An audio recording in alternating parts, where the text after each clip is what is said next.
The nurse was fired from the hospital after being accused of negligence with a Millionaire patient. 3 months later, there was a luxury car near her humble home. The rhythmic beeping of cardiac monitors echoed through the pristine corridors of St. Raphael Medical Center. Emma Carter moved with practiced efficiency between patients' rooms, her crisp white uniform a stark contrast against her olive skin and dark hair pulled back in a neat bun. At 31, she carried herself with the quiet confidence of someone who had found her true calling. "Ms. Carter, they need you in the East Wing. Mr. Parker's stats are fluctuating again," called Sarah Thompson, the head nurse whose silver-streaked hair and commanding presence had guided Emma since her first day 8 years ago. Emma nodded, quickly finishing her notes before heading toward the VIP section of the cardiology department. The East Wing was unofficially known as Millionaire's Row, where private rooms the size of small apartments housed the elite of New York society. "How bad is it?" Emma asked, falling into step beside Sarah. "Nothing critical yet, but Dr. Reynolds wants his star patient monitored closely." Sarah lowered her voice. "And between us, the family is making a fuss again. Apparently, the regular nurse isn't attentive enough for their liking." Emma suppressed a sigh. The Parker family's reputation for being demanding was well known throughout the hospital. Robert Parker, 78-year-old real estate tycoon and philanthropist, had been admitted 3 weeks ago with severe cardiac arrhythmia. His condition was stable but precarious, requiring constant monitoring.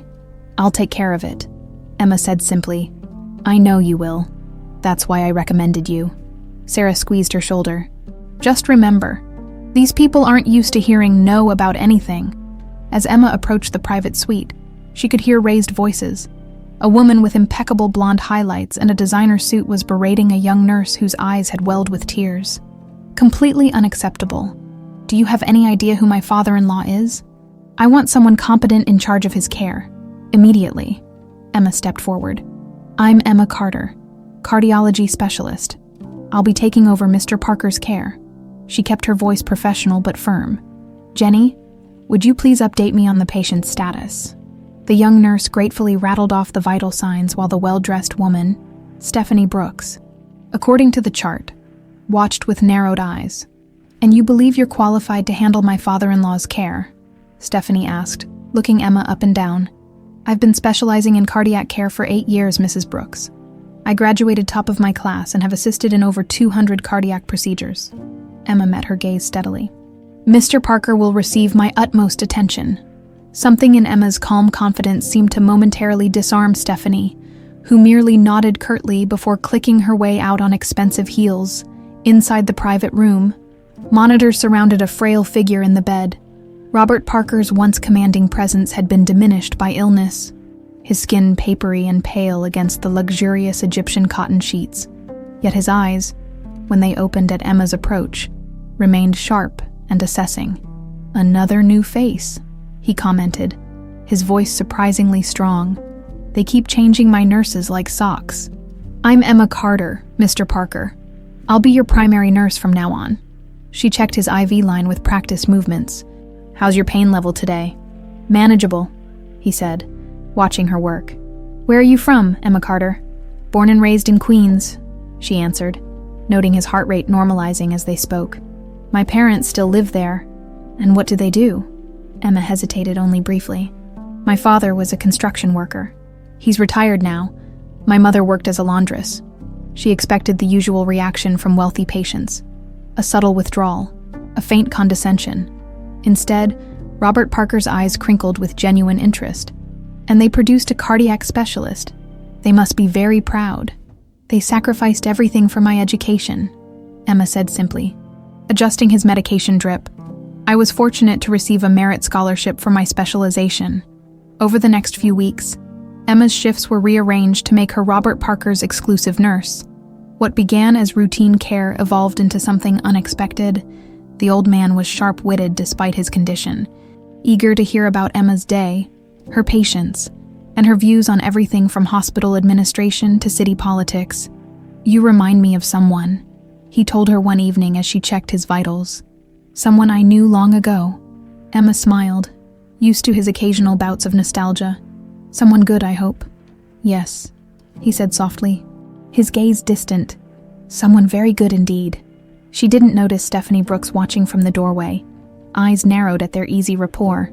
The next morning, Dr. Jonathan Reynolds, the hospital's director and head of cardiology, summoned Emma to his office, tall and distinguished with prematurely silver hair. Reynolds had a reputation for brilliance matched only by his ambition.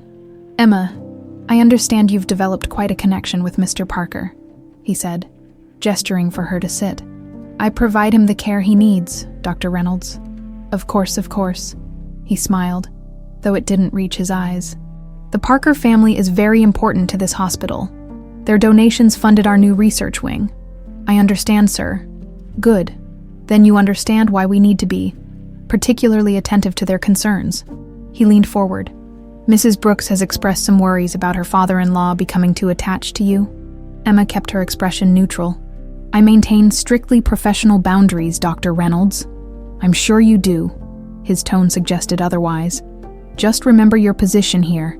Not everyone gets the opportunity to work at St. Raphael's, especially those from humble backgrounds." The thinly veiled threat hung in the air between them. That evening, Emma found Robert examining a small gold medallion that caught the light as it dangled from his fingers. "A family heirloom?" she asked, noting how his weathered fingers caressed the engraved surface. "Something like that," he murmured, quickly tucking it away. "Emma, would you do an old man a favor? My personal physician left some papers in my study at home. I'd like you to retrieve them for me, privately." The request was unusual, but the earnestness in his eyes made Emma nod. "Of course, Mr. Parker. When would you like me to go?" "Tomorrow morning I'll have my driver meet you." He gripped her hand suddenly, his fingers surprisingly strong. "You're the only one I can trust with this, Emma. Remember that?" Later that night, as Emma walked to her car in the staff parking lot, she felt a presence behind her. Turning quickly, she caught a glimpse of a tall figure disappearing behind a column. The sense of being watched followed her home to her modest apartment, where she absent-mindedly touched the simple silver medallion she always wore beneath her uniform, her good luck charm. Since childhood, unknown to Emma, forces were already in motion that would shatter her carefully built life and reveal secrets buried long before she was born. The sleek black town car waited exactly where Robert had promised. Emma glanced at her watch. 6:47 a.m., well before her scheduled shift. The driver, an older man with kind eyes, tipped his cap. "Miss Carter, I'm Frank. Mr. Parker sent me." The 20-minute drive to the Parker mansion on the Upper East Side passed in silence. Emma gazed out the window as modest neighborhoods gave way to tree-lined streets with imposing brownstones. Then finally, the exclusive enclaves where old money quietly displayed its power. The Parker estate stood behind wrought iron gates, a limestone fortress of old-world elegance. Frank escorted her through a side entrance. "Mr. Parker said you'd know what to look for in his study," Frank offered. "Third door on the right. The family is still asleep, so..." Emma nodded, understanding the need for discretion. The study was a gentleman's sanctuary. Leather-bound books, a massive mahogany desk, and the lingering scent of expensive cigars. On the desk sat a manila envelope marked "Confidential" as she reached for it. Her eyes caught a framed photograph. A younger Robert stood beside two young men, his sons, presumably. The taller one had his father's commanding presence, while the younger possessed a carefree smile and eyes that seemed oddly familiar. A creak outside the door sent her heart racing. She quickly tucked the envelope into her bag and moved toward the exit. "Finding everything you need." Stephanie Brooks blocked the doorway, her silk robe and perfect early morning makeup suggesting she'd been awake and waiting. "Mrs. Brooks? Mr. Parker sent me to retrieve some medical documents." At this hour, how dedicated. Stephanie's smile never reached her eyes. Strange he didn't mention it to the family. "I'm just following my patient's instructions." Emma tried to step past her. Stephanie didn't budge. "You know, I've been watching you with my father-in-law. Quite the connection you've developed. I treat all my patients with respect, I'm sure. But Robert seems unusually attached to you." Stephanie tilted her head. "A nursing school scholarship, an accelerated specialization. You've come a long way from Queens." The implied accusation hung in the air. Emma felt her cheeks flush. "If you'll excuse me, I need to return to the hospital." "Of course." Stephanie finally stepped aside. "Just remember, Miss Carter, The Parker family has built its fortune by recognizing when someone is overreaching. Back at St. Raphael's, Emma found Robert awake and alert, watching the door as if expecting her. "You got it?" he asked. She handed him the envelope. "Mr. Parker, if this is something that concerns your family, it concerns many things." He patted her hand. "In time, Emma, first. I need to be certain." His eyes strayed to the silver medallion that had slipped out from beneath her uniform. "That's a beautiful piece," he said quietly. "Family heirloom." Emma tucked it back. "Just a good luck charm. I've had it since I was little." Robert's expression changed subtly. "May I see it?" Hesitantly, she removed the chain and placed the medallion in his palm. His fingers trembled as he traced the intricate pattern on its surface.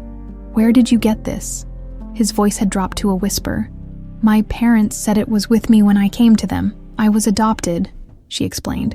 She, surprised at herself for sharing this with a patient, Robert closed his eyes briefly, then returned the medallion. Before he could speak again, the door opened, and Dr. Reynolds entered with Stephanie close behind.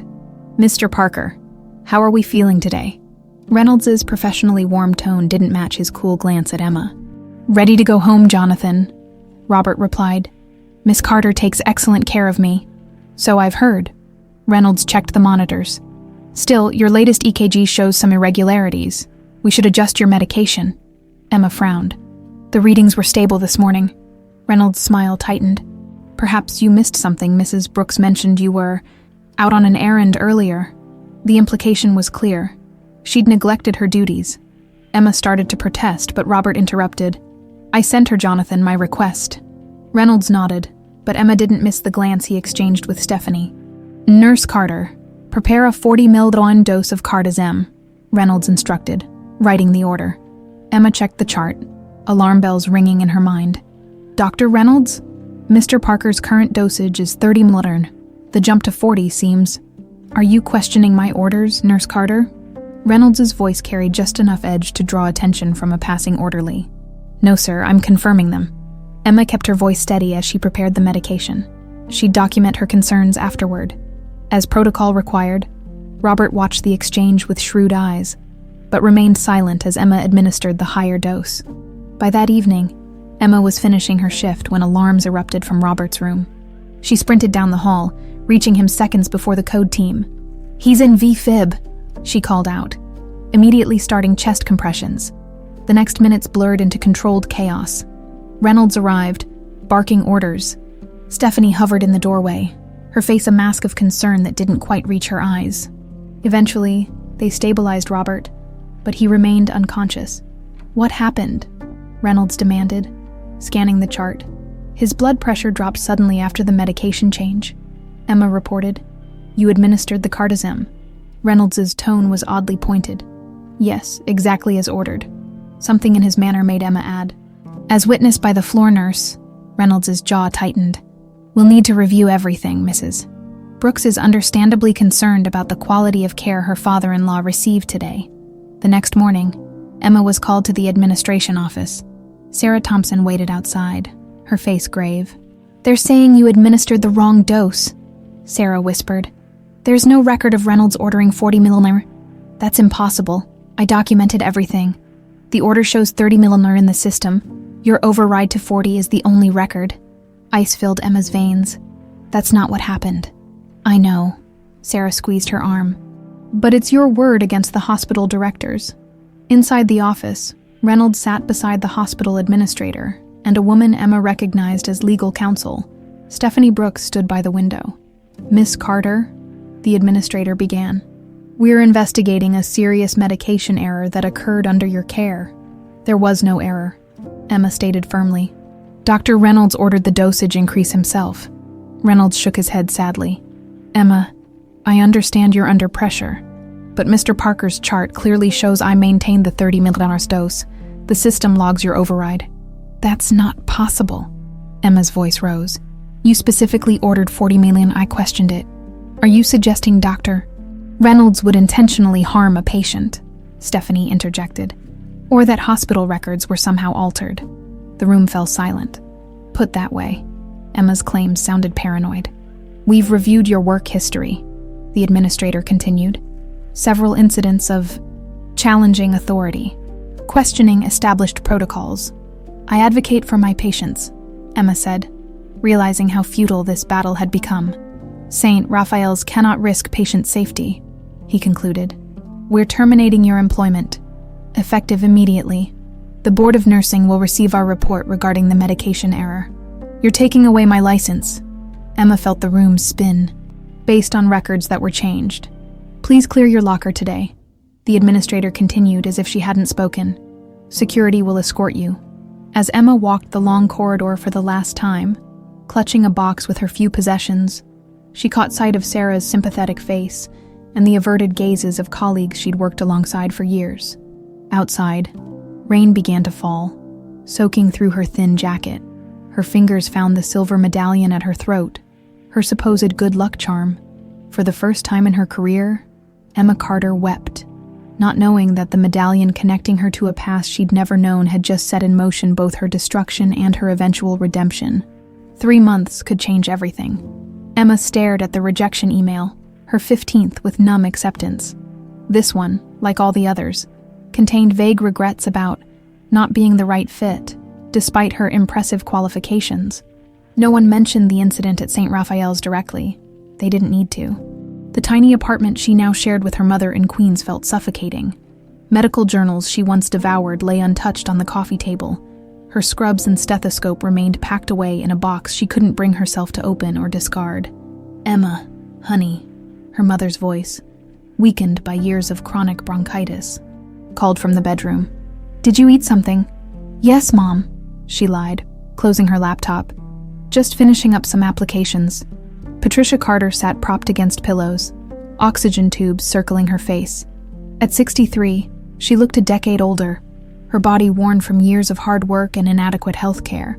The irony wasn't lost on Emma, a cardiac specialist who couldn't properly care for her own mother. Any luck today? Patricia asked, then immediately began coughing. Emma adjusted her oxygen flow and checked her pulse. Nothing yet, but something will come through. Her mother squeezed her hand.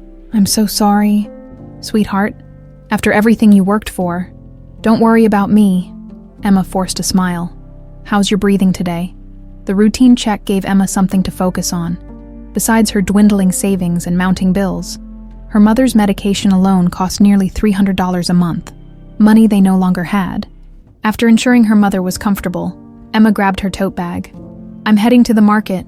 Need anything special? Just you, safe and home soon. The local farmer's market had become Emma's unlikely workplace. Her table, tucked between a produce stand and a bread vendor, displayed neatly arranged embroidered handkerchiefs and small linen sachets. The delicate needlework, a skill her mother had taught her during long childhood evenings, now provided their only income. Morning, Emma, called Greta from the vegetable stand. Beautiful day, ain't it? Emma nodded, arranging her modest wares.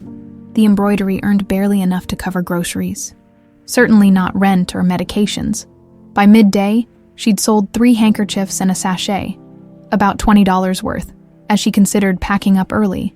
An elderly woman approached, leaning heavily on a cane. Excuse me, the woman said, her breathing labored. Are you the nurse everyone talks about? Emma tensed. Had her disgrace followed her even here? I was a nurse, she answered cautiously. My grandson has a terrible fever. Been 2 days now. The woman's eyes pleaded. The clinic has a 6-hour wait, and we don't have insurance since my daughter lost her job. Emma hesitated. Providing medical advice outside a licensed facility was technically illegal, especially for someone under investigation by the nursing board. I really can't. Please, the woman whispered. He's only 4. 20 minutes later, Emma found herself in a cramped apartment 3 blocks away. The little boy lay listless on a worn couch, his forehead burning with fever. His mother hovered anxiously nearby. 103,8, Emma announced after checking his temperature. A quick examination revealed swollen tonsils and telltale white spots. It looks like strep throat. He needs antibiotics. We can't afford the urgent care copay, the mother admitted. I already lost a day's wages staying home with him, Emma thought quickly. I know someone at the free clinic on Delaney. I'll call them. Outside, Emma made a call. Not to the clinic, but to Sarah Thompson. Their friendship had survived Emma's dismissal, though they spoke infrequently to protect Sarah's position. "Penicillin for a 4-year-old with strep? I'll drop some samples at the usual place," Sarah said without hesitation. "Emma, how are you holding up?" "I'm fine," she answered automatically. "Thanks for this, Sarah." An hour later, Emma returned with the medication and clear instructions. As she was leaving, the boy's mother pressed $40 into her hand. "Please," she insisted when Emma tried to refuse. "It's worth every penny not to sit in the emergency room all night." That night, Emma counted her day's earnings, $73, more than she'd made in the past 3 days combined. Something shifted in her mind, a solution she'd been avoiding. The next week passed in a blur of discreet house calls. Word spread quickly through the neighborhood about the skilled nurse who would come to your home for a fraction of what urgent care would cost. Most patients offered what they could, sometimes cash, other times food or services. Mrs. Abernathy from the corner store provided groceries in exchange for monitoring her diabetes. Mr. Lopez fixed their leaky faucet after Emma helped with his mother's bed sores. Emma kept careful records and never attempted anything beyond her training. For serious cases, she insisted they go to the hospital. Still, she lived with constant anxiety about being reported one evening as Emma checked a young woman's surgical stitches. The woman asked, "Why aren't you at a fancy hospital? You're better than any doctor I've seen." Emma's hands stilled momentarily. Sometimes life takes unexpected turns. After the patient left, Emma sat at her small kitchen table, calculating expenses versus income, even with her underground practice growing. They were falling behind. Her mother needed a new oxygen concentrator, and the landlord had hinted at a rent increase. A knock at the door startled her. Emma peered through the peephole to see a middle-aged man in an expensive suit. Her heart froze. Someone from the nursing board, or worse, a lawyer from St. Raphael's. Steeling herself, she opened the door. "Can I help you?" "Miss Carter, I'm Martin Wilson, an investigator." He offered a business card from a private agency. "I'd like to discuss Robert Parker." "Mr. Parker is no longer my patient." Emma kept her voice neutral despite her racing pulse. "I haven't had any contact with him since leaving St. Raphael's." "That's precisely what interests me." Wilson's eyes assessed her small apartment. "Mr. Parker has been asking for you, repeatedly, according to my sources. I wasn't aware he'd regained consciousness. Limited consciousness. Mostly incoherent, but your name comes up often." Wilson shifted his weight. "The family finds this concerning." Of course they did. Emma's hand instinctively reached for her medallion. "I treated Mr. Parker professionally and compassionately, as I did all my patients. Yet he formed a peculiar attachment to you, even sent you on personal errands." Emma's mind raced. How much did they know about the envelope? "I have nothing further to share, Mr. Wilson. Please leave." After he departed, Emma paced the small apartment, anxiety mounting. If the Parkers were investigating her, what else might they do? Could they somehow discover her underground practice? Her mother's voice interrupted her thoughts. "Emma? Who was that man?" Emma hadn't realized Patricia was awake and listening, just someone asking questions about a former patient. Patricia's eyes, still sharp despite her failing body, studied her daughter. "About the rich man? The one when everything went wrong?" "Yes." Patricia struggled to sit up. "There's something I need to tell you, something I should have told you years ago." "Mom, you need to rest." "No." Patricia's voice was suddenly stronger. "It's about your medallion, about where you really came from." Emma froze. "What about it?" "That fancy family, the Parkers, they're connected to you." Patricia coughed violently, waving off Emma's attempt to help. "The woman who arranged your adoption? She worked for them." The world seemed to tilt beneath Emma's feet. "What are you saying?"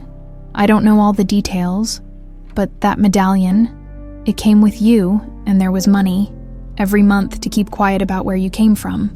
Emma sank onto the bed, her mind racing to connect impossible dots. The way Robert had looked at her medallion, the strange familiarity she'd felt with him, the photograph of his sons in the study. "Why didn't you tell me?" she whispered. "We were afraid of losing you." Tears filled Patricia's eyes. "And then you seemed so happy with your life. Your career. We didn't want to confuse you with mysteries we couldn't explain." A harsh coughing fit seized Patricia. Worse than usual, Emma quickly reached for the rescue inhaler, her medical training taking over despite her emotional turmoil. As she helped her mother breathe, Emma's mind cleared with sudden purpose. Whatever connection existed between her past and the Parkers, she needed answers. Not just for herself, but for the ailing woman who had raised her with love, regardless of blood. Outside their window, a sleek black car idled across the street. Emma didn't notice it, nor the man watching their apartment with calculated interest. The black car had been parked across the street for 3 days. Emma noticed it first on Tuesday morning while heading to Mrs. Gonzalez's apartment to check on her newborn. By Thursday, she was certain someone was watching her. She considered calling the police, but quickly dismissed the idea with her underground practice. Bringing any official attention was too risky. Instead, she varied her routes, took sudden turns, and even ducked through the back door of the corner bodega, once to shake the tail. She felt certain was following her. That evening, as Emma returned from her last house call, a retired teacher with uncontrolled hypertension, heavy clouds unleashed a summer storm. She hurried up the block, medical supplies hidden in her ordinary tote bag, rain soaking through her thin jacket. The black car was gone from its usual spot. Relieved, but still cautious, Emma jogged the last few yards to her building. As she fumbled for her keys, a tall figure stepped from the shadows of the entryway. "Miss Carter!" Emma stumbled backward, keys held between her knuckles as an improvised weapon. The man raised his hands in a placating gesture, his expensive suit now visible under the flickering hallway light. "I'm not here to harm you," he said, his voice carrying the polished tones of privilege and education. "I'm Alexander Parker, Robert Parker's son." Emma stared, recognition dawning. He was the taller son from the photograph in Robert's study, mid-30s, with his father's commanding presence but softer features. Unlike the photo, his face now carried the tight lines of stress and exhaustion. "What do you want?" Her voice came out sharper than intended. "5 minutes of your time. Inside, preferably." He glanced at the rain. "Unless you prefer we have this conversation in the hallway." Against her better judgment, Emma led him into the apartment, grateful her mother was sleeping. The small living room, with its worn furniture and piles of medical textbooks, felt suddenly shabby under his assessing gaze. "Why are you here, Mr. Parker? Did your investigator not get enough information?" Alexander's eyebrows rose slightly. "Martin can be overzealous. I apologize if he upset you. What does your family want from me? I'm already ruined professionally. Isn't that enough?" Something like discomfort flickered across his face. "I've been in Europe for the past 6 months, conducting cardiac research in Stockholm. I only returned last week when my father's condition worsened. I had nothing to do with what happened to your father." "Perhaps?" His eyes, so much like Robert's, studied her intently. "My father regained limited consciousness 3 days ago. The first word he spoke was your name." Emma's breath caught. "He's awake, intermittently, mostly confused." Alexander moved to the window, looking out at the rain-slicked street. "Before his cardiac incident, my father gave me a letter with instructions to open it only if something happened to him. I opened it last week."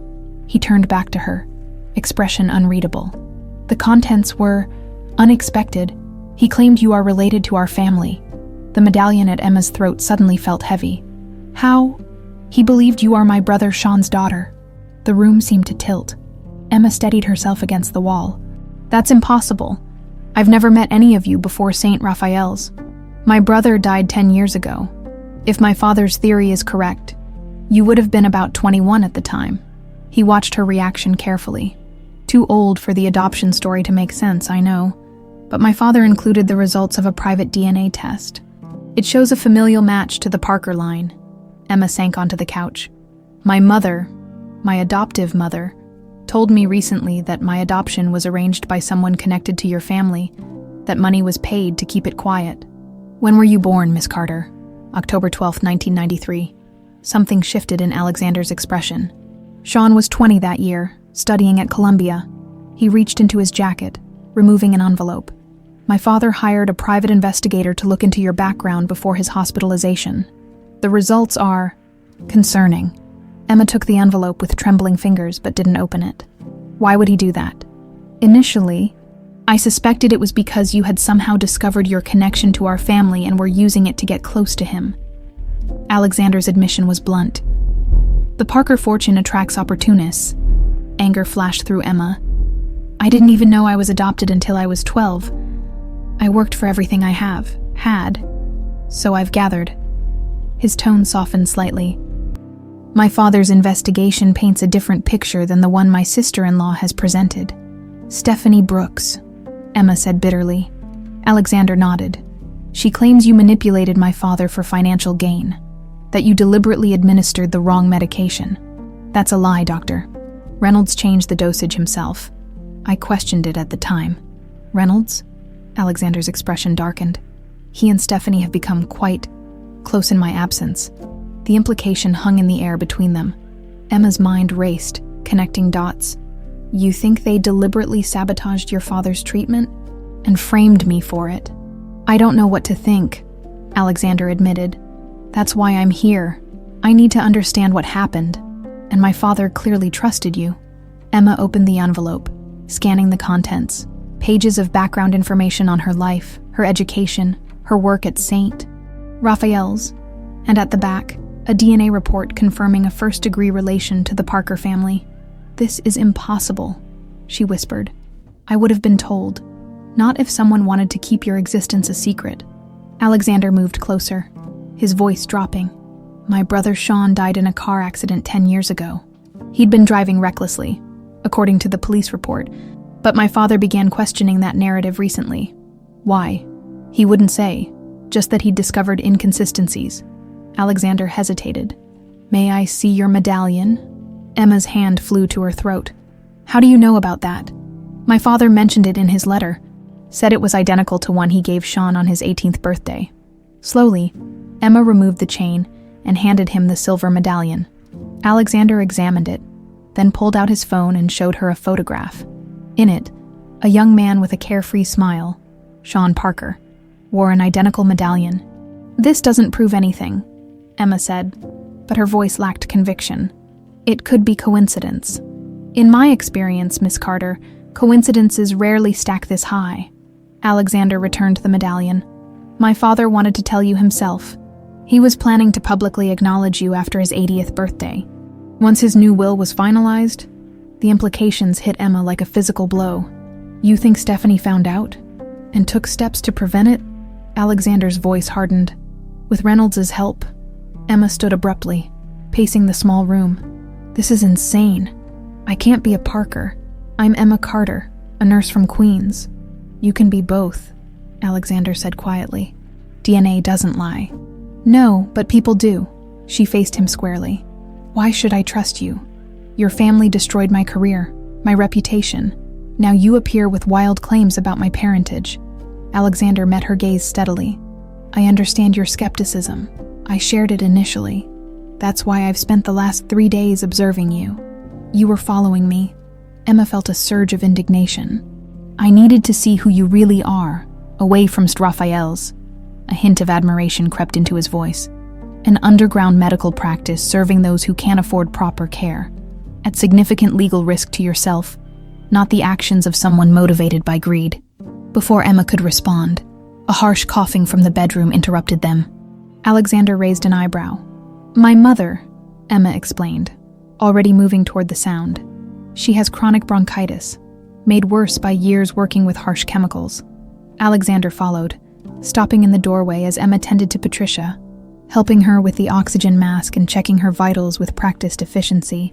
Better, Emma asked softly when the coughing subsided. Patricia nodded weakly, then noticed Alexander. Her eyes widened with recognition, though she'd never met him. You look just like your father, she whispered. I saw him once, years ago, when he came to check on Emma. Emma froze. What? When? You were about 5, Patricia admitted. He watched you playing in the park, made sure we were taking good care of you. Alexander and Emma exchanged stunned glances. The revelation added another layer to the already complex puzzle. We should continue this conversation tomorrow, Alexander said, moving toward the exit. I'll come by in the morning. There's more you need to know. After he left, Emma sat beside her mother's bed, mind whirling with questions. If what Alexander said was true, if she was truly Sean Parker's daughter, then everything she believed about herself was built on a foundation of secrets and lies. And somewhere in those secrets might lie the truth about what really happened to Robert Parker the day her life fell apart. Emma barely slept. She spent most of the night sorting through a battered shoebox her mother directed her to from the top shelf of the hall closet. Inside, beneath faded birthday cards and school photos, lay an envelope yellowed with age. "Your adoption papers," Patricia had whispered before finally drifting to sleep. And the other things, the things they gave us. The official documents were straightforward. An adoption finalized through a private agency that, according to a quick internet search, had closed 15 years ago. But it was the other items that kept Emma awake. A bank statement showing monthly deposits of $2,000 from an obscure holding company called KP Enterprises, dating back to her infancy. A handwritten note with instructions never to seek information about Emma's biological parents. And a photograph of a young woman with Emma's eyes, holding a newborn, on the back. Written in elegant script, "Megan and Baby, October 1993. Morning light was filtering through the blinds when Alexander's knock came. Emma opened the door, still wearing yesterday's clothes. "You didn't sleep," he observed. "Would you?" She let him in, gesturing to the kitchen table where she'd laid out her discoveries. "My mother gave me these." Alexander examined each item carefully, his expression darkening when he reached the photograph. "This woman, Megan. She worked for my family, a household assistant my mother hired. Your mother, Catherine Parker." Emma recalled seeing the name in newspaper articles about various charity functions. "Yes." Alexander's jaw tightened. "She died 4 years ago, pancreatic cancer. Was she involved in whatever happened?" "I'm beginning to think so." He tapped the KP Enterprises statement. "These initials match my mother's. Catherine Parker." Emma poured them both coffee in chipped mugs. "Tell me about Sean, my father, apparently." Alexander's face softened with memory. "Sean was 4 years younger than me. Brilliant but restless. Creative. He wrote poetry. Played guitar badly." A smile flickered. "He was the dreamer while I was the responsible one. Medical school. Carrying on the family legacy. What happened to him? Officially, he lost control of his car on a rainy night. Crashed into a tree." Alexander's voice grew distant. "He'd been erratic in the months before. Distracted. Secretive. My parents assumed drugs. It was 2014. He was 31, and he'd always been adventurous." Emma did the math quickly. "I would have been 21. "Yes. Whatever happened between Sean and your mother, Megan, would have been years earlier." Alexander hesitated. "My father's investigator believes Megan was let go from our household sometime in 1993. Your birth year." The implications hung between them. Emma sipped her coffee, mind racing. "So your mother knew about me, arranged my adoption, paid my parents to keep quiet." "It appears so. But why? The Parkers aren't exactly the first wealthy family to have an illegitimate child." "That's what I can't figure out," Alexander admitted. "Why the secrecy? Why not just support you openly, or at least acknowledge you to Sean?" Emma's phone buzzed with a text. "Sorry, I need to check this. I have patience." "Patience." Alexander raised an eyebrow. "You're still practicing." Emma gave him a defiant look. "People in this neighborhood need medical care they can't afford. I help where I can." She read the message. Mrs. Alvarez's son's fever was worse, and quickly texted Sarah about possibly getting pediatric antibiotics. "I have to go," she said, grabbing her tote bag and the makeshift medical kit she'd assembled from supplies Sarah had been smuggling her. Alexander stood. "I'll come with you." "Absolutely not. These people trust me. A stranger in an expensive suit would terrify them." "Then I'll wait here. There's more we need to discuss." Emma hesitated, glancing toward her mother's room. "I'll keep an eye on her," Alexander promised, his voice gentling. "I am a doctor. Remember." Against her better judgment, Emma agreed and hurried out. Alexander spent the morning alternating between checking on Patricia, who remained asleep, and examining Robert's investigation files more thoroughly. The private detective had been thorough, tracing Emma's life from her adoption through her nursing career. Her scholarships, her accolades, her exemplary work record, all documented meticulously. What struck Alexander most was the detective's notes about Emma's patients at St. Raphael's. Interviews with former patients revealed a consistent pattern: extraordinary empathy, brilliant diagnostic instincts, and an obsessive attention to detail regarding medication and treatment protocols. Exactly the opposite of someone who would make a careless medication error. His phone rang. Sarah Thompson, the head nurse he'd quietly contacted yesterday. "I've been reviewing the medication logs," Sarah said without preamble. "Something's not right. The electronic record shows Emma entering the 40 milligram dose as her decision, but I spoke with the pharmacy tech who prepared it. He clearly remembers Dr. Reynolds specifying 40 milligram verbally. Can the tech testify to that? He's afraid. Reynolds is powerful, and the tech needs this job." Sarah paused.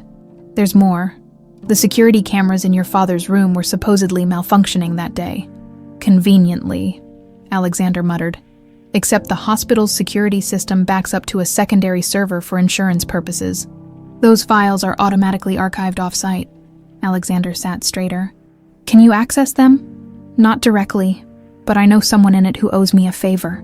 Sarah's voice lowered. "This is my career on the line, Dr. Parker. I understand, and I'll make sure you're protected, Sarah." After hanging up, Alexander noticed Patricia watching him from the bedroom doorway, leaning heavily on a walker. "You look just like your father did when he was younger," she said, making her way slowly to a chair. Alexander helped her sit. "Did you meet Robert Parker before yesterday's revelation?" Patricia nodded. "Once, when Emma was about 5, he came to the playground where she was playing. Just watched her for a while, then approached me, asked how she was doing in school, if she needed anything. Did he say why he was interested in her?" "No, but he left an envelope with cash before he left." Patricia's eyes grew distant with memory. $10,000, said it was to ensure her education wouldn't be limited by our finances. "And my mother, Catherine Parker. Did you ever meet her?" Patricia's expression hardened. "No, only her lawyer. He brought the original papers and the first payment, made the threats." "Threats?" Alexander's voice sharpened. "If we ever told Emma where she came from, the money would stop and they'd take her away." Patricia's hands trembled. "We'd tried for years to have a child when they brought Emma to us. This perfect, beautiful baby. We agreed to anything." Alexander processed this information silently. The level of manipulation was extreme, even for his image-conscious mother. "Did Sean, my brother, ever try to contact you or Emma?" "Not that I know of." Patricia looked troubled. "The lawyer said her parents had died, that she had no family left." Alexander was formulating his next question when the apartment door burst open. Emma rushed in, face flushed. "We have a problem," she announced, dropping her bag. "Mrs. Alvarez's neighbor saw Reynolds leaving their building just after I left. He had a woman with him, blonde, designer clothes. Stephanie," Alexander confirmed grimly. "They were asking questions about me, showing my hospital ID photo." Emma's voice trembled with barely controlled rage. "They're trying to catch me practicing without a license." Alexander stood. "They're getting nervous, trying to discredit you further before we can build a case." "It gets worse." Emma met his gaze directly. "Mrs. Alvarez said the woman mentioned offering a reward for information about the fraudulent nurse, who's been endangering the neighborhood." Patricia gasped. "They can't do that." "They can and they will." Alexander's voice hardened. "We need to move more quickly than I anticipated." "What's your plan?" Emma demanded.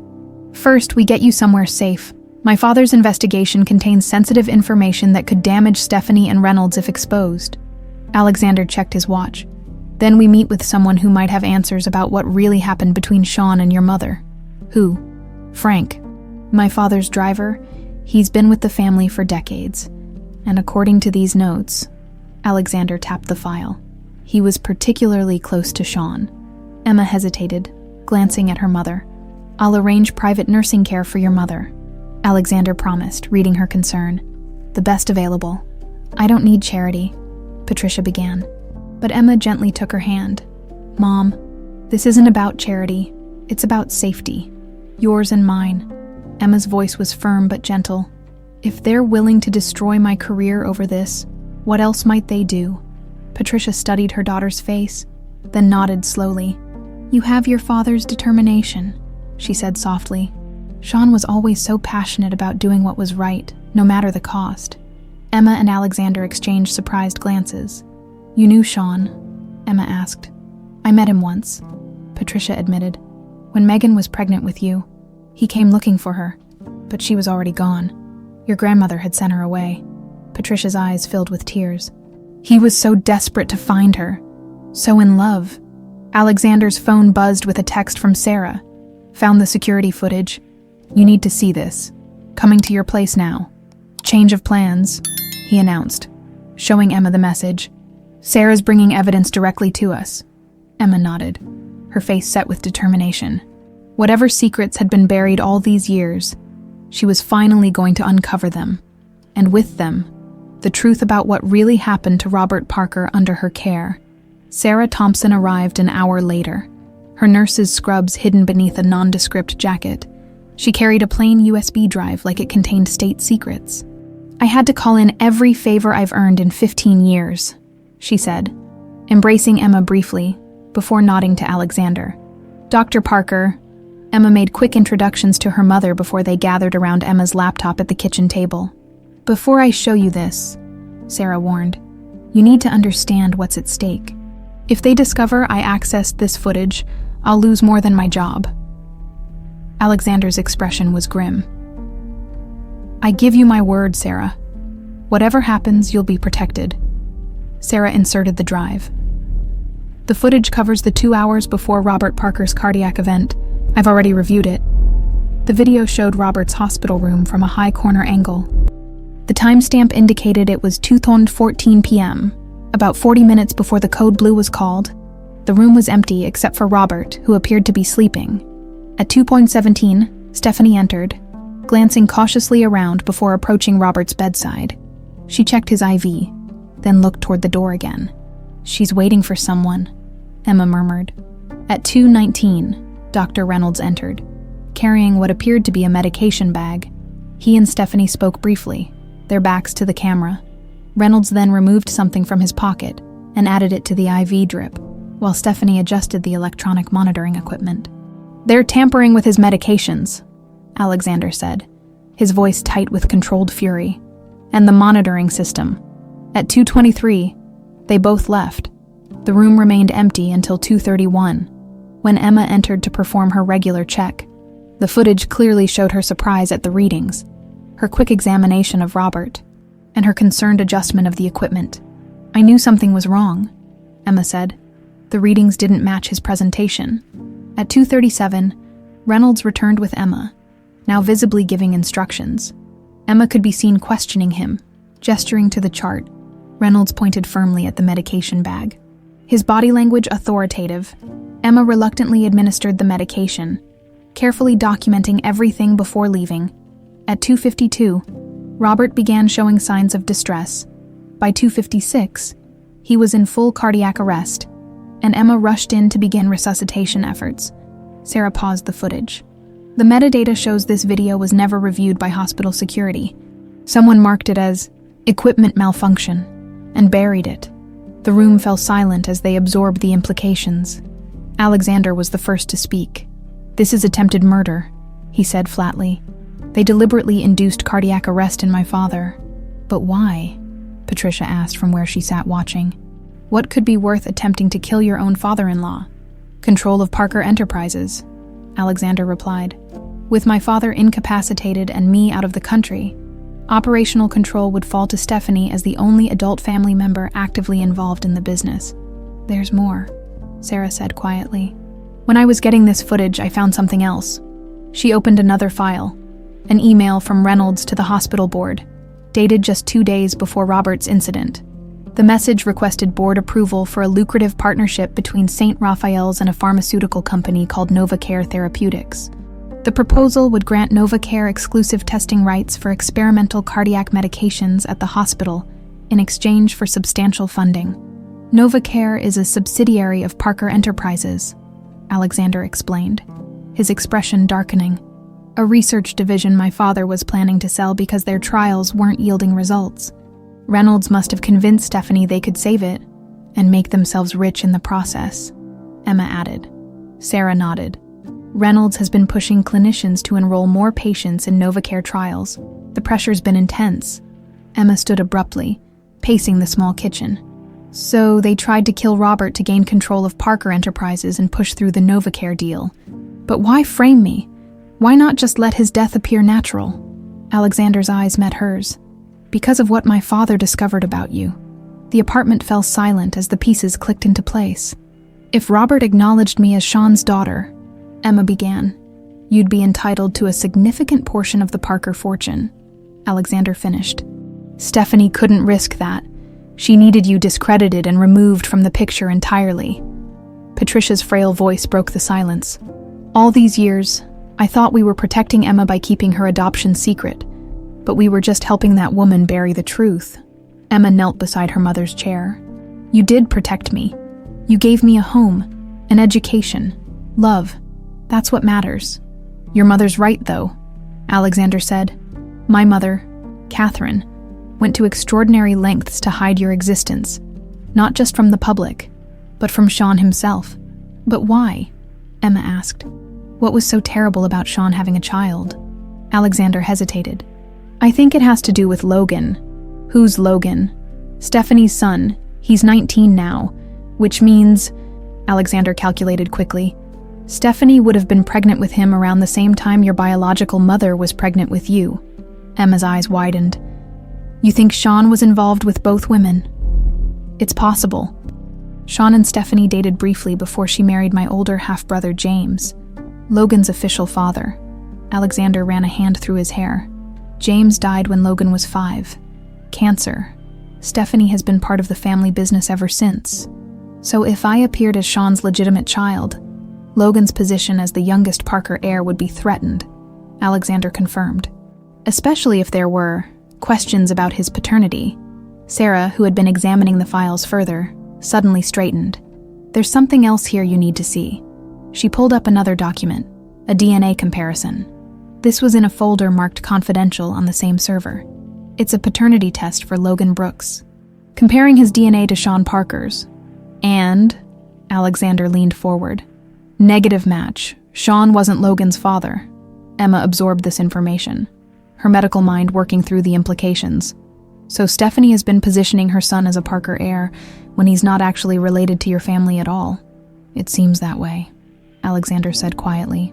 Which means her entire claim to the Parker fortune rests on a lie. And if Robert learned this while investigating Emma's connection to Sean, Sarah began, he would have cut Stephanie and Logan out completely. Alexander finished. No wonder she was desperate enough to attempt murder. Emma returned to the table, studying the photographs in the file. Her eyes lingered on one showing a young, smiling woman with a baby. My mother, she whispered. Megan, what happened to her? Is she still alive? Alexander's expression softened with regret. According to my father's investigation, she died 5 years ago, car accident in Oregon. The news hit Emma like a physical blow. She'd been harboring a secret hope of one day meeting this woman, this stranger, whose blood ran in her veins, whose eyes she saw every time she looked in a mirror. I'll never know her, she said softly. But she left you something, Patricia said, struggling to stand. Something I should have given you years ago. She disappeared into her bedroom, returning with a small wooden box. This came with you. I was supposed to destroy it, but I couldn't. It's from your real mother. Emma opened the box with trembling hands. Inside lay a journal bound in soft leather, a strand of dried flowers pressed between its pages, and a letter in a sealed envelope addressed simply, to my daughter, when she's ready to know the truth. As Emma's fingers touched the envelope, she felt an almost electric connection to this woman she'd never known. This mother who had been forced to give her away, but had somehow found a way to reach across time and speak to her. I'll give you some privacy, Alexander said. Standing, Sarah and I will go over the security footage again. Prepare it for the authorities. Emma barely heard him. Her world had narrowed to the letter in her hands. The answers to questions she hadn't even known to ask until days ago. Read it, Patricia encouraged, her eyes bright with unshed tears. It's time you knew who you really are. With a deep breath, Emma broke the seal and unfolded the pages. The handwriting was flowing and elegant, the ink slightly faded with age.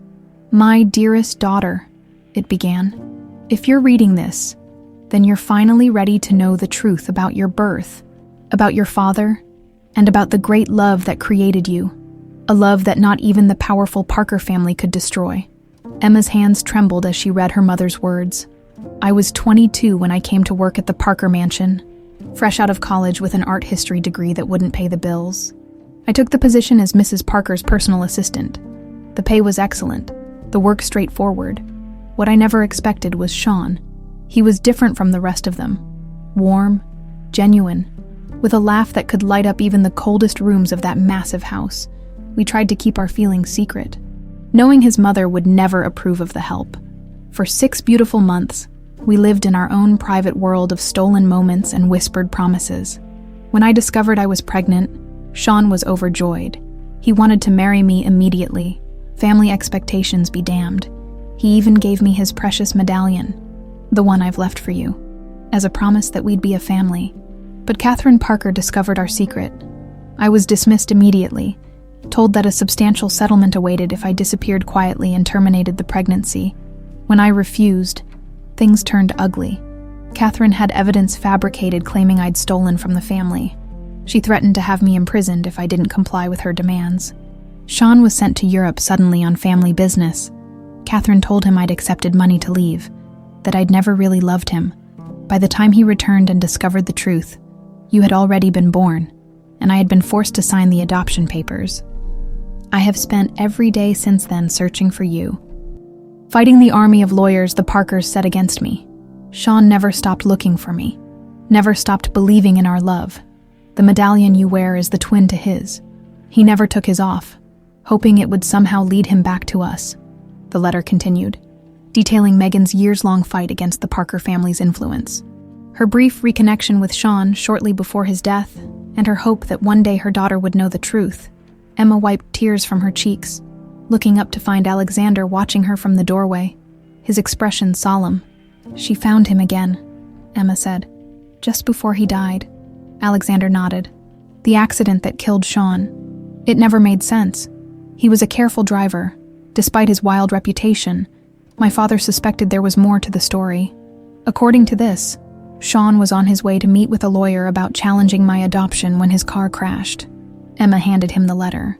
Your mother told him Megan had left willingly, taken money to disappear. Alexander read quickly, his face hardening. My mother was formidable in protecting what she considered the family's interests. He looked up. But this goes beyond ruthlessness. This was cruel. A knock at the door startled them all. Sarah, who had been reviewing the security footage again, moved quickly to answer it, checking the peephole first. It's Frank, she said, looking to Alexander for confirmation. He nodded, and Sarah opened the door to admit the elderly driver who had taken Emma to the Parker mansion months ago. Dr. Parker, Frank acknowledged, then turned to Emma with a slight bow. Miss Carter, or should I say Miss Parker? Emma gestured for him to sit. You knew, didn't you, all this time? I knew Sean was looking for a young woman when he died, Frank said, settling his weathered frame into a chair. I drove him many places those last weeks. Private investigators, lawyers, even to Queens once or twice. You drove him the night he died, Alexander stated flatly. Frank nodded, his eyes clouding with old grief.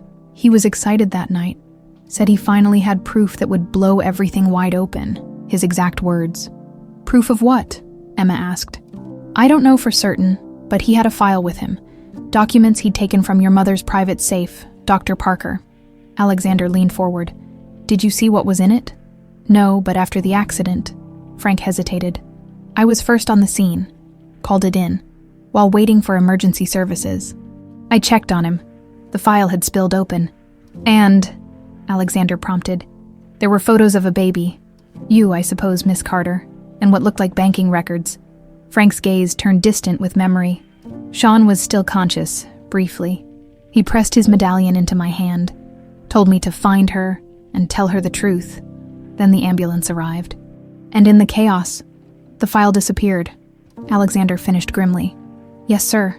Police said they never found it. Emma exchanged a look with Alexander. Stephanie, they said simultaneously. She was at the hospital that night, Frank confirmed. Arrived before anyone else somehow. Had access to Sean's personal effects. The pieces were falling into place with chilling clarity. Sarah, who had been silently processing all this, suddenly looked up from her laptop. "I think I found something else," she said. "The hospital keeps records of all visitors. The night before Robert Parker's cardiac event, Stephanie Brooks accessed his room at 2 a.m., outside normal visiting hours. With Reynolds?" Alexander asked. "No, with Logan," Emma frowned. "Her son? Why would she bring him?" "Perhaps to remind Robert what was at stake," Alexander suggested. "The future of the Parker name, as she sees it." Emma's phone rang suddenly. "Mrs. Gonzalez, one of her underground patients," she answered quickly, her face growing serious. "I'll be right there," she promised before hanging up.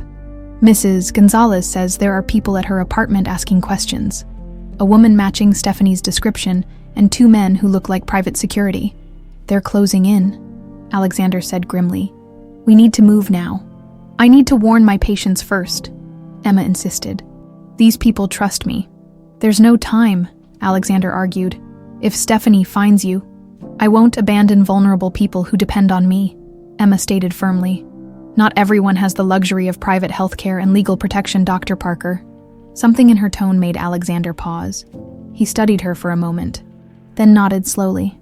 "You're right, and that's exactly why my father recognized something special in you." His voice softened. "Something worthy of the Parker name." The unexpected compliment caught Emma off guard. Before she could respond, Patricia spoke up from where she had been quietly observing. "She gets that from her father," the older woman said. "Sean had that same sense of justice, that same heart." A moment of understanding passed between Alexander and Emma's adoptive mother, a shared recognition of the legacy that connected them all. "Frank can take you to warn your patients," Alexander decided. "Sarah and I will gather the evidence and meet you at my father's house in 2 hours." "Your father's house?" Emma questioned. "Won't that be the first place Stephanie looks?" "Exactly," Alexander replied with grim determination. "It's time we stopped running and confronted this head-on. My father is still chairman of the board, still legally in control of Parker Enterprises despite his condition. If we can get him to confirm your identity..." "He's barely conscious," Sarah reminded him, "but responsive enough to recognize Emma," Alexander countered. "If we can document that recognition officially, it establishes reasonable doubt about Stephanie's claims." Emma considered the risks, then nodded decisively. 2 hours, but I need to stop at St. Raphael's first." "That's too dangerous," Alexander protested. "There's something there I need," Emma insisted. "Something that might help Robert remember." Understanding dawned on Alexander's face. "The medallion, the one he was examining the day he collapsed. If they match like Megan's letter says, seeing them together might trigger his awareness." Emma's medical training gave weight to her theory. Memory is complex, but powerful emotional connections can sometimes break through even severe impairment. Alexander hesitated, then nodded. "I'll create a diversion at the hospital. Reynolds is scheduled for a board meeting at 4 p.m. That should keep him occupied while you retrieve it." "I know where Robert kept it," Frank offered. "In a hidden compartment in his bedside table. Old habit from his military days. Keeping important things close." They quickly formed a plan, with Sarah agreeing to use her hospital access to help Emma, while Alexander gathered the legal documentation they would need. As they prepared to leave, Emma took one last look at the letter from her biological mother. The final lines resonated with new significance. "Whatever happens, know that you were born from love, a love powerful enough to threaten one of the most influential families in America. That strength runs in your blood. My daughter, never forget it." With renewed determination, Emma tucked the medallion securely around her neck. For the first time in her life, she felt the weight of her true inheritance. Not the Parker fortune, but the courage of the parents who had loved her enough to defy a dynasty. St. Raphael Medical Center's familiar glass entrance loomed before Emma like the gateway to a battlefield. She squared her shoulders, adjusting the borrowed scrubs and ID badge Sarah had provided, belonging to a nurse of similar appearance currently on vacation. "Remember, you have 15 minutes max," Sarah murmured, guiding her through a service entrance. Reynolds should be in his meeting, but Stephanie could be anywhere. They navigated the back corridors, avoiding the main nursing stations where Emma might be recognized. The VIP floor was eerily quiet when they arrived, with only a single nurse at the central desk, focused on her computer. "Wait here," Sarah whispered, approaching the desk with a manufactured question about medication protocols. As the nurse turned to check something, Emma slipped past, heart pounding. Robert Parker's room number had changed. A security measure, Alexander had explained, but Frank's instructions led her to the correct door. She hesitated only briefly before entering, prepared for the worst. The sight that greeted her was somehow both expected and shocking. Robert lay motionless, surrounded by monitors, looking far frailer than when she'd last seen him. His once commanding presence had diminished to a shadow. Emma moved silently to his bedside, medical training automatically assessing his condition. His breathing was labored but stable, vitals maintained by the array of equipment surrounding him. "Mr. Parker," she whispered, touching his hand gently. "It's Emma." No response. She hadn't really expected one. Moving quickly to the bedside table, she located the hidden compartment Frank had described, a small recess behind the drawer that opened with gentle pressure on the right spot. Inside lay the gold medallion, identical to the silver one she wore except for its material, and a small engraving on the back. "To Sean, my son, find your own path. ARP." As Emma reached for it, Robert's monitors suddenly beeped with increased activity. His eyes fluttered open, unfocused but searching. "Emma." His voice was barely audible. A dry whisper. She moved closer, instinctively taking his hand. "I'm here, Mr. Parker." His fingers tightened weakly around hers. "Found you. Sean's girl." "Yes," she confirmed, emotion tightening her throat. "I know the truth now." A ghost of a smile touched his lips before his eyes drifted closed again. The monitors stabilized, showing he'd fallen back into unconsciousness. Emma quickly pocketed the gold medallion and turned to leave, only to find Stephanie Brooks blocking the doorway. Well, Stephanie said, her carefully maintained composure barely masking her fury. "The disgraced nurse returns to the scene of her crime." Emma kept her voice steady. "The only crime committed here was against your father-in-law, by you and Dr. Reynolds." "Such imagination," Stephanie laughed coldly. "An illegal entry, wearing a stolen ID. You really are determined to destroy yourself, aren't you?" "We have the security footage," Emma stated bluntly. "The real footage showing you and Reynolds tampering with Robert's medication." Something flickered in Stephanie's eyes, brief uncertainty, before her mask of confidence returned. "Footage that mysteriously appeared after being declared corrupted? No one will believe that.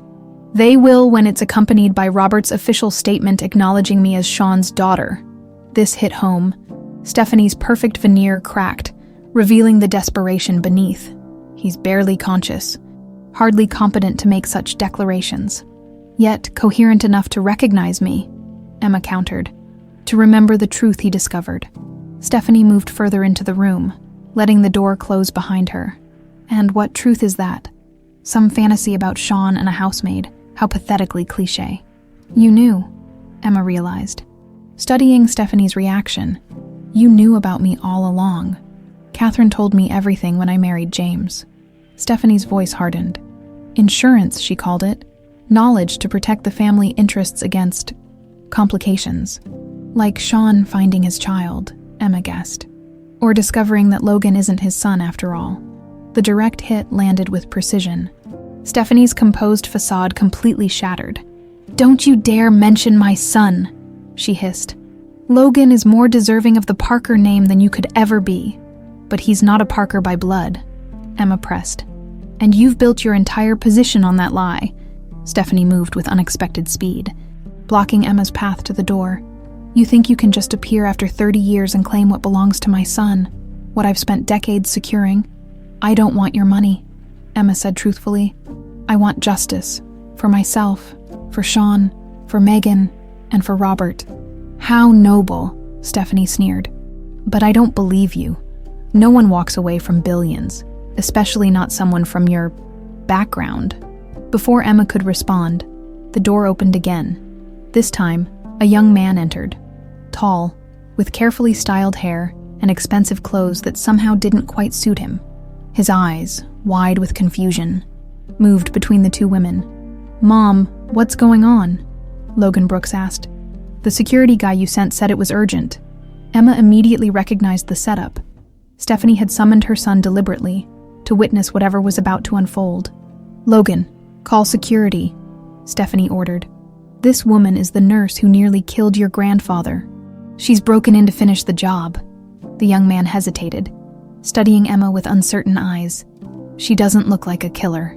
Appearances deceive," Stephanie insisted, moving to the emergency call button by Robert's bed. "She's dangerous and unstable," Emma addressed Logan directly. "Your mother and Dr. Reynolds deliberately sabotaged your grandfather's treatment and framed me for it. They did it to prevent him from changing his will to include me, Sean Parker's daughter." Logan's expression shifted from confusion to disbelief. "Uncle Sean's daughter. She's lying," Stephanie interjected quickly. "She's invented this preposterous story to claim a share of your inheritance." "Ask her about the DNA test," Emma challenged. "Ask her why Catherine Parker paid my adoptive parents to keep me hidden all these years." Logan turned to his mother, uncertainty creeping into his features. "Mom," for a moment. Stephanie seemed at a loss, then her expression hardened with resolve. "Logan, trust me. Everything I've ever done has been to protect your future, your position. By attempting murder," Emma pressed, "by destroying my career. You have no proof," Stephanie snapped, finger hovering over the call button. "Actually, we do." Alexander Parker stood in the doorway, phone in hand. "I've just been on a conference call with the hospital board. They've reviewed the security footage Sarah provided. The real footage showing you and Reynolds tampering with my father's medication." Stephanie's composure completely collapsed. "You can't possibly—" "Reynolds confessed," Alexander continued coldly. "When confronted with the evidence, he folded remarkably quickly. Seems he values his medical license more than his loyalty to you." Logan stared at his mother in horror. "What did you do?" "What I had to do." Stephanie's control finally shattered.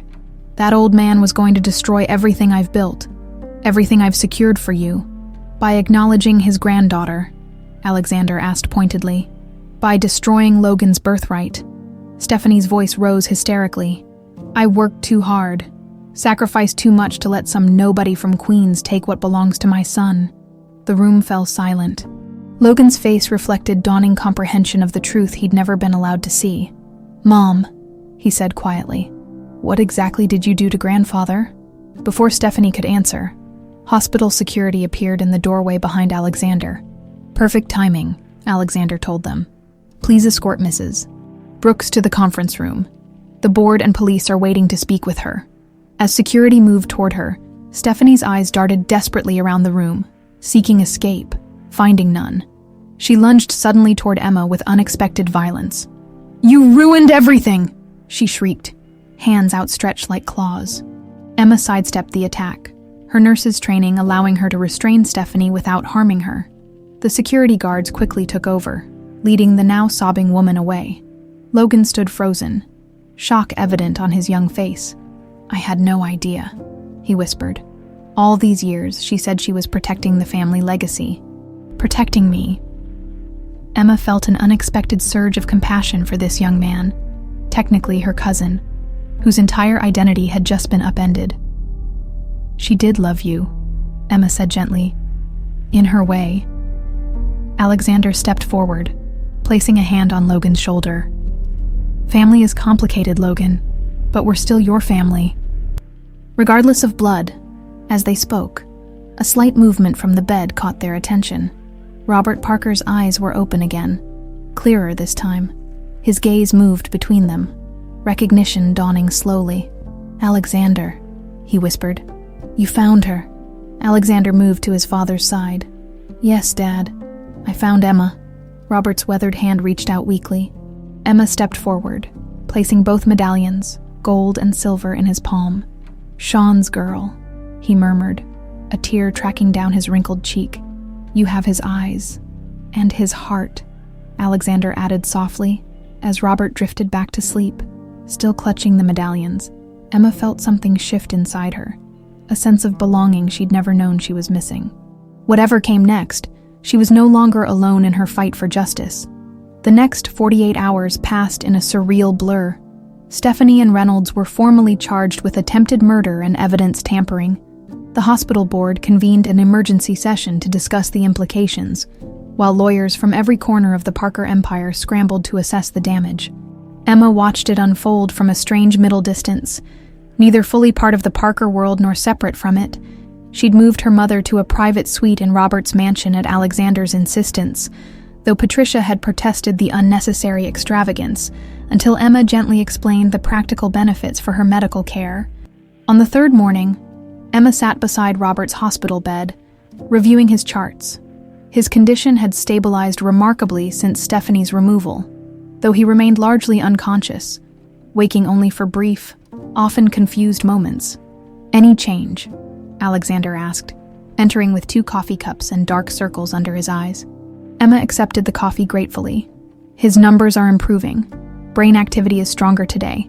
Alexander nodded, settling into the chair opposite. "The board meeting is set for 2 o'clock. They want you there." "Why? I'm not family.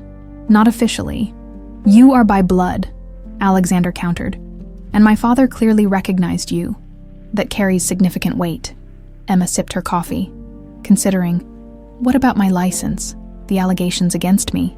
Being addressed as we speak, with Reynolds' confession and the video evidence, the nursing board is expediting the review. Alexander's gaze was steady. "Your professional reputation will be restored." "Emma, I promise you that." A soft knock interrupted them.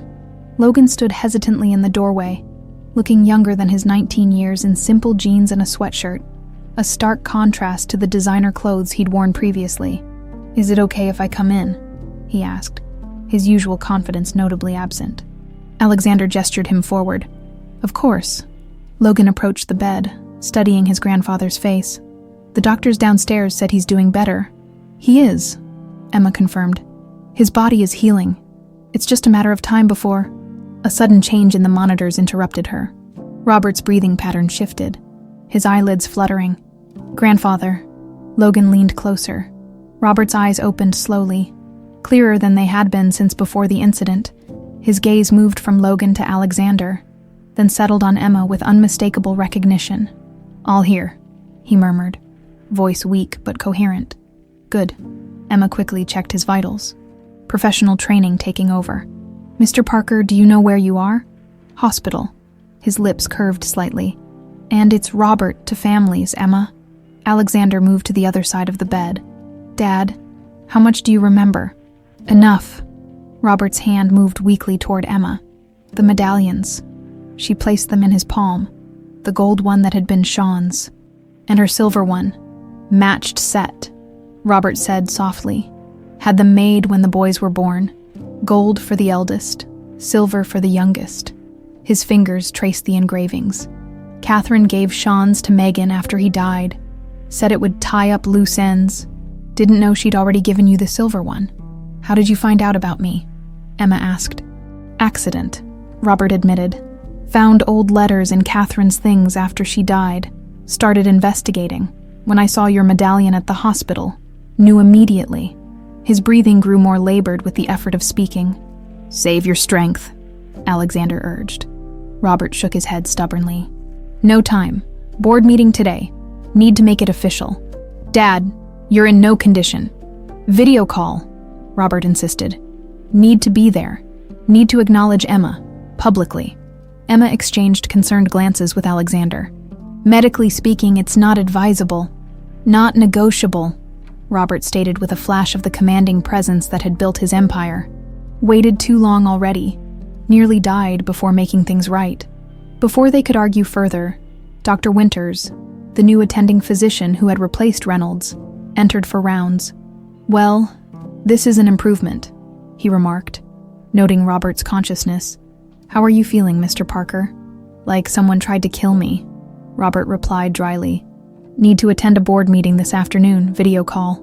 Dr. Winters frowned. "I wouldn't recommend—" "Not asking for recommendations," Robert interrupted. "Asking for what's needed to make it happen." The doctor looked to Alexander, who shrugged slightly. "You know how he is," after a thorough examination.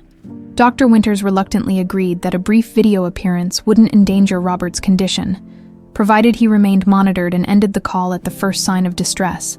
As the doctor left, Robert beckoned Logan closer. "Sorry about your mother," he said simply. "Not your fault." Logan's eyes glistened with unshed tears. "I didn't know what she was doing, I swear." "Course not," Robert assured him. "You're still family, boy. Nothing changes that." The simple declaration seemed to lift a weight from Logan's shoulders. He straightened slightly, nodding with newfound resolve. "I'll be there," he promised, at the board meeting. 2 hours later, Emma found herself in the imposing boardroom of Parker Enterprises, seated beside Alexander at an enormous mahogany table. Around them, 12 board members, mostly older men in expensive suits, eyed her with barely concealed curiosity. At the head of the table, a large screen displayed Robert from his hospital bed. Looking remarkably composed despite his condition, Sarah Thompson stood discreetly beside him, monitoring his vitals.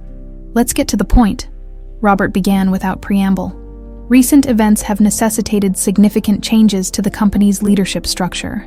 Dr. Reynolds and Stephanie Brooks have been removed from all positions pending criminal proceedings." Murmurs circulated around the table, though no one seemed particularly surprised given the media coverage of the arrests.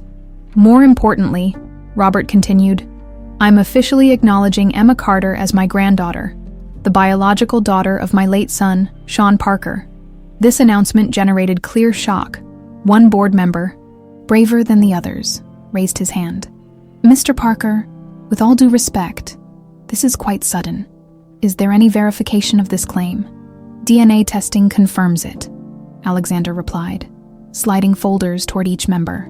"Along with substantial documentary evidence compiled by my father's investigators, the circumstances of Emma's birth and subsequent adoption were complicated," Robert added, his gaze directly meeting Emma's across the video link. "My late wife took steps to conceal Emma's existence, even from Sean himself, actions I deeply regret not discovering sooner." The room fell silent as the board members processed this information. "As such," Robert continued, strength returning to his voice, "I am amending the family trust to include Emma as a full beneficiary, with all rights and privileges accorded to Parker descendants." One of the older board members cleared his throat. "And what of Mrs. Brooks's son, Logan? His position has been substantial in company planning." "Logan remains my grandson in every way that matters," Robert stated firmly. "His position within the company will depend on his own merits and choices, as it should." As if on cue, Logan entered the boardroom, taking a seat at the far end of the table. His expression was solemn but determined. "Furthermore," Robert pressed on, "I am appointing Alexander as interim CEO. Effective immediately, Emma will join the board of the Parker Foundation, overseeing our healthcare initiatives." Emma started to protest. "Robert, I'm not qualified." "You're exactly qualified," Robert countered. "A medical professional with experience serving those without access to proper care. Precisely what the Foundation needs." Before further discussion could unfold, Robert's strength visibly began to wane. Sarah stepped forward, signaling to Alexander. "That's enough for now," Alexander announced, rising. "My father needs rest. We'll reconvene tomorrow to address operational details." As the board members filed out, Emma remained seated, processing everything that had just occurred. In less than a week, she had gone from disgraced nurse struggling to support her mother to acknowledged heir of one of the country's largest fortunes. "Overwhelming, isn't it?" Logan asked, approaching hesitantly after the room had emptied. Emma nodded. "I never wanted this. Any of it." "I believe you," he said simply, "which probably makes you the only person in the Parker orbit who isn't after something." A small smile touched Emma's lips. "I wouldn't say that. I do want something." "What?" "Justice," she replied, "and the chance to do some real good with the resources your grandfather is offering." Logan studied her with newfound respect. "You really are like Uncle Sean, at least from what I've heard about him." As they spoke, Alexander returned from seeing the board members out. "Dad's asking for you," he told Emma. "Said there's one more thing he needs to discuss privately." Emma found Robert looking exhausted but oddly peaceful when she returned to his hospital room. Sarah discreetly stepped out, leaving them alone. "You did well," Emma told him, adjusting his oxygen. "Long overdue," Robert replied. "But there's more. Something you need to know about Sean's accident. It wasn't entirely accidental." Emma stilled. "What do you mean?" "Started investigating after finding Catherine's papers. Brake lines on Sean's car." Robert's voice faded momentarily. "Someone tampered with them." A chill ran through Emma. Do you know who? Robert's eyes met hers, filled with old grief and new determination. Not yet, but we will. Truth deserves to come out. All of it. As she sat beside this man, her grandfather, Emma felt the weight of a legacy she'd never asked for settling on her shoulders. Not just the Parker name or fortune, but the long-buried secrets and unresolved injustices that came with it. 6 months later, Emma stood at the podium before a crowd of journalists, medical professionals, and city officials. Behind her, the sleek glass facade of the newly established Parker Cardiac Institute gleamed in the autumn sunlight. Today marks not just the opening of a new medical facility, she began, her voice steady despite her nerves, but the fulfillment of a vision, one that believes quality cardiac care should be available to every patient, regardless of their ability to pay. From the front row, Alexander watched with evident pride, while Logan sat beside him, looking more comfortable in his own skin than he had months ago. Patricia was there too, her oxygen tank discreetly hidden beside her wheelchair, her eyes bright with emotion. The Parker Cardiac Institute will serve as both a research center for innovative treatments and a teaching hospital, with 50% of beds reserved for patients who would otherwise lack access to specialized cardiac care. The applause that followed felt surreal. Emma's gaze drifted to the empty seat beside Alexander. Robert's seat, though he had recovered enough to leave the hospital. Today's excitement had proven too taxing. He was watching the ceremony via private live stream from the mansion. After the ribbon cutting and requisite handshaking, Emma escaped to the quiet of her new office. The framed credentials on the wall still surprised her. Her nursing license, formally reinstated with apologies from the board. Alongside her new title, Director of Community Cardiac Services, Alexander found her there, contemplating the view of the city through floor-to-ceiling windows. Quite a change from your underground clinic in Queens, he observed, closing the door behind him. Emma smiled. I still go back once a week. Back. Some patients won't trust anyone else. Loyalty runs both ways. Alexander moved beside her. Dad's asking for you. Says he has something important to discuss before tonight's board meeting. The drive to the Parker mansion was familiar now, though Emma still felt a flutter of disbelief each time the gates opened to admit her. 6 months hadn't erased the strangeness of her new reality. She found Robert in his study, surrounded by papers and looking more like himself than he had in weeks. His recovery had been painstaking but steady, his determination to see his plans through providing powerful motivation. There she is, he said warmly as Emma entered. The woman of the hour. Hardly. I just gave a speech. The real work begins tomorrow. Exactly what Sean would have said. Robert gestured to the chair opposite his desk. Which brings me to why I asked you here. He pushed a leather-bound folder toward her. The investigation into Sean's accident is complete. Emma's heart quickened. This was the final piece of the puzzle they'd been pursuing. The truth about her father's death. And, she asked, not touching the folder yet. It was murder, Robert confirmed grimly. The brake lines were deliberately cut. Professional job, made to look like mechanical failure. Emma had suspected as much since their conversation in the hospital. But the confirmation still hit hard. Do we know who? Not directly. The actual saboteur was a mechanic with gambling debts who died 3 years ago. Robert tapped the folder. But the money trail leads to a shell company associated with Novacare Therapeutics. Reynolds and Stephanie, Emma concluded, pieces clicking into place. Indirectly, yes. Reynolds was chief researcher at Novacare before joining St. Raphael's. The timing aligns with when Sean was investigating his mother's secret payments. Emma finally opened the folder, scanning the meticulous investigation. He was getting close to discovering the truth about me, and threatening Catherine's carefully constructed narrative. Robert's expression darkened. My wife had convinced Stephanie that Sean's child, you, would threaten Logan's position when Sean started asking questions. They silenced him. Emma finished, a cold clarity settling over her. Does this change the criminal case against them? It will. The prosecutor is reviewing the evidence now. Robert leaned back, studying her. How does it feel, knowing the truth at last? Emma considered the question carefully. Complicated. I'm grateful to understand what happened, but it doesn't bring him back. Doesn't change the fact that I never knew him. But you carry him with you, Robert said gently. His compassion. His sense of justice. I see it every day. A knock at the door interrupted them. Logan entered, looking uncharacteristically nervous. "Sorry to interrupt, grandfather. I can come back." "No, come in." Robert gestured him forward. "Emma and I were just finishing." Logan nodded to Emma, then addressed his grandfather. "I wanted to talk to you about something, about my future at Parker Enterprises." Robert's eyebrow rose. "Go on." "I don't want to be on the executive track anymore." Logan spoke quickly, as if fearing interruption. "I've been volunteering at the Institute in patient services, and I want to apply to nursing school." The announcement clearly surprised Robert. Emma tried to hide her own shock. "Nursing?" Robert repeated. "I know it's not what Mom planned for me," Logan continued, his words tumbling out. "But after everything that happened, seeing what Emma does, how she connects with patients, I want that kind of purpose." A smile slowly spread across Robert's face. Sean would have approved. "You're not disappointed?" Logan asked uncertainly. "Disappointed that my grandson wants to dedicate his life to helping others?" Robert shook his head. "Never." Later, as Emma and Logan walked together toward the main hall where the board meeting would soon begin, he turned to her with unexpected vulnerability. "Do you think I can do it, really? After everything my mother did?" Emma considered him thoughtfully. "You're not defined by her actions, Logan. You get to choose your own path.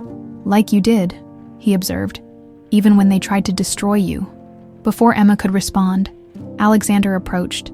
Tablet in hand, "You both need to see this." He showed them a news alert. Stephanie Brooks had accepted a plea deal, confessing to conspiracy in both Robert's near-fatal cardiac event and involvement in covering up Sean Parker's murder. In exchange, she would receive a reduced sentence of 8 years. Reynolds refused the same deal, Alexander added, still claiming limited involvement. His trial starts next month. Emma absorbed this news with mixed emotions. Justice was being served, but at tremendous cost to everyone involved. The board meeting that followed focused on the future, the Institute's operations, the Foundation's expanded mission, and new transparency measures for all Parker Enterprises. Throughout the discussions, Emma found herself watching the interactions between Robert, Alexander, and Logan, 3 generations navigating a transformed family dynamic. When the meeting concluded, Robert asked Emma to stay behind. Once they were alone, he handed her an elegant wooden box.